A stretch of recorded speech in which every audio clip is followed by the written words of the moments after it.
Olá, a nossa reflexão de hoje será no texto de Atos, capítulo 2, do verso 37 ao 41. O texto diz assim: Quando ouviram isso, ficaram aflitos em seu coração e perguntaram a Pedro e aos outros apóstolos: Irmãos, que faremos? Pedro respondeu: Arrependam-se cada um de vocês, seja batizado em nome de Jesus Cristo para perdão dos seus pecados e receberão o dom do Espírito Santo. Pois a promessa é para vocês, para os seus filhos e para todos os que estão longe, para todos quantos o Senhor, nosso Deus, chamar. Com muitas outras palavras os advertia e insistia com eles: salvem-se desta geração corrompida. Os que aceitaram a mensagem foram batizados, e naquele dia houve um acréscimo de cerca de 3.000 pessoas. Esse é um texto das Escrituras carregado de controvérsia. Porém, nós não temos tempo aqui para fazer os devidos esclarecimentos. Fica aí, talvez, para uma outra oportunidade. Vou me ater apenas a um aspecto importante, fundamental dessa passagem. O texto tem como cenário a grande reunião de judeus em função da festa de Pentecostes. Eles foram para lá para celebrar esta festa. E aí eles se deparam com um fenômeno, com um episódio extraordinário. Homens iletrados, os discípulos, os apóstolos do Senhor Jesus, falando nas línguas maternas que ali estavam representadas. E aí o grupo se dividiu. Algumas pessoas ficaram perplexas, admiradas, perguntando qual era o significado daquelas coisas.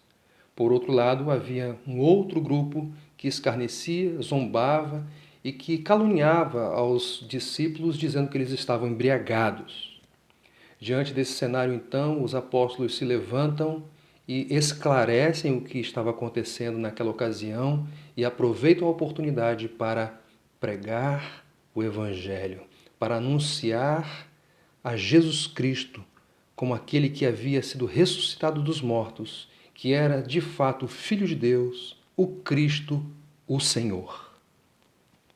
Diante deste quadro, diante dessa realidade, muitos dos que estavam ali foram sensibilizados. O texto diz, no verso 37, ouviram isso, ficaram aflitos em seu coração. A ideia aqui é de que eles foram espetados, que eles foram traspassados em seu coração. É como se uma lança alcançasse o mais profundo, íntimo do ser daquelas pessoas que estavam se sentindo daquela maneira. E elas se viram diante de um grande dilema. Já que Jesus Cristo era de fato o Filho de Deus, era Senhor e Cristo, o que eles deveriam fazer? Eles entenderam que precisavam dar uma resposta àquela realidade. E eles perguntaram: irmãos, o que faremos? Os apóstolos responderam: arrependam-se. Arrependam-se. Em outras palavras, mudem por completo. É uma virada de 180 graus. Arrependam-se. Em outras palavras, eles precisavam admitir aquilo que antes eles rejeitavam.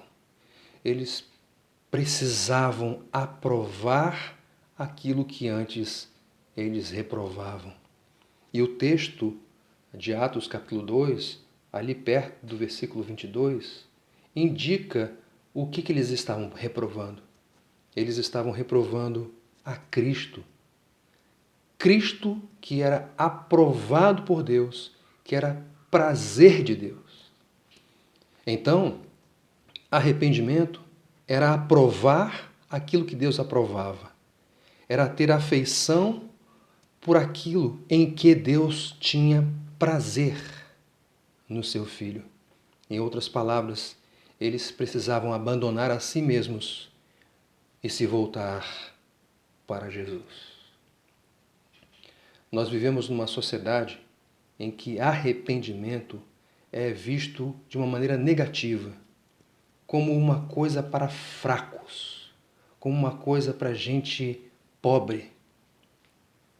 E é verdade, nós somos fracos, é verdade, nós somos pobres, mas o fato de sermos fracos e pobres não deve fazer com que concluamos que arrependimento é algo de menos valor, é algo insignificante. Não.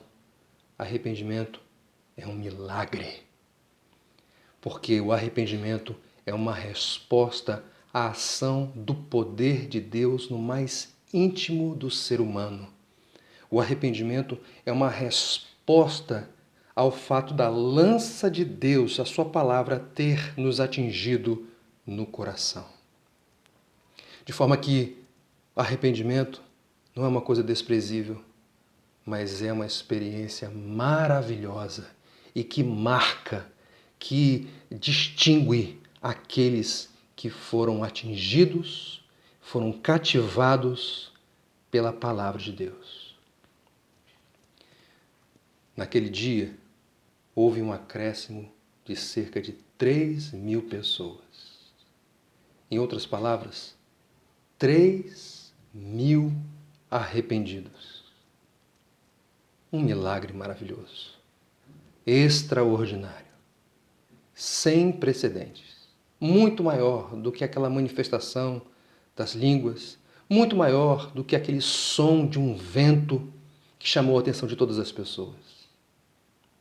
Não há maior milagre do que o arrependimento, do que uma pessoa completamente mudada, alterada pelo Senhor, por sua palavra. Fica aqui então a orientação, o conselho para que nós não desprezemos o arrependimento. Não vejamos e não tenhamos uma perspectiva empobrecida, pálida do arrependimento, mas olhemos para ele como ele de fato é, como um milagre de Deus. E como é maravilhoso nós podermos ser alvos da manifestação milagrosa dele, que faz com que nós deixemos de nos dobrar diante dos nossos próprios desejos, deixemos de nos dobrar diante de nós mesmos para nos voltarmos para Deus e aceitarmos, admitirmos, aprovarmos aquilo que Deus ama, aquilo que Deus aprova, aquele em quem Deus tem prazer, Jesus Cristo. Não há nada melhor do que ter prazer em Jesus.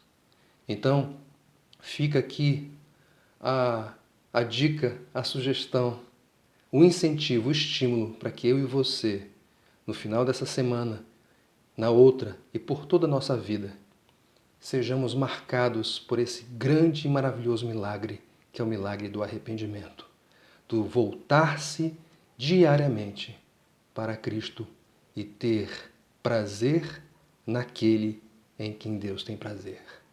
Jesus, o Cristo, o Filho do Deus vivo, o Senhor.